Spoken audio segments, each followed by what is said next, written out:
Rolling the credits on Harold Halibut, the first word to come out of my mouth was, wow. This is a handcrafted narrative-driven game that's been worked on for over a decade. And me personally, I've been waiting to experience this game for about 3 years. I will be getting into some spoilers for what I believe to be the message in what the game was trying to convey and highlight. So if you're interested in this game and want to experience it fresh and unspoiled, then please click away from the video and go try it out for yourself. Harold Halibut isn't a game about shooting bad guys, slaying dragons, or traveling to vast, distant, strange lands in search of treasure. Instead, the game is simply about friendship and conversation. Stranded on an alien world, trapped within the world's ocean on a megaship that was initially tasked with finding a new home for what was thought to be the last remnants of humanity. Due to unforeseen circumstances, the inhabitants of the ship have been trapped on an alien world for over 200 years within its ocean. And it is on this tight and closed ship that we see, through controlling the character Harold, the everyday lives of the people locked inside this metal tomb. The game's story is pushed forward by you interacting with characters doing everyday normal activities, from going to the arcade,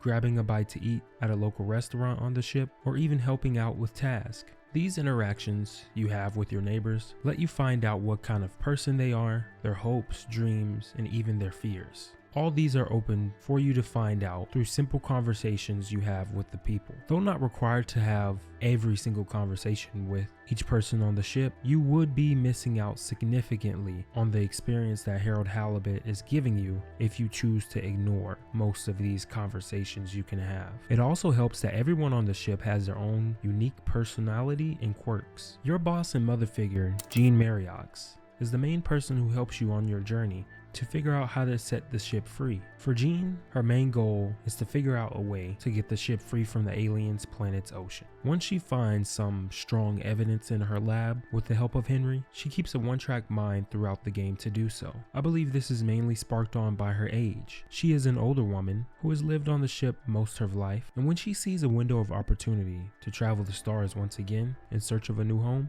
she jumps at it. For Harold, this newfound way out finally gives him, in my opinion, something he's longed for, that being adventure. Harold's whole life has been trapped on the ship within the steel walls, and he has developed within the ship a timid and shy personality. His personality is eventually a bit peeled away the further and further we go into the game, and we see Harold break out of his shell and takes hold of moments where he needs to be more assertive. Both Harold and the Doctor don't get a significant breakthrough in solving the mystery until Harold meets Fishy, aka Wiyu, who is a native inhabitant to the planet, and with Wiyu's help, they lead them to an energy source that can help power the ship. But they are on a time crunch, or so they think, because the planet will become encased in a solar wind storm for another 70+ year period. And this race against the time plays a significant role in the game's narrative. After each day is over, we're privy to a countdown towards the ship's time to escape.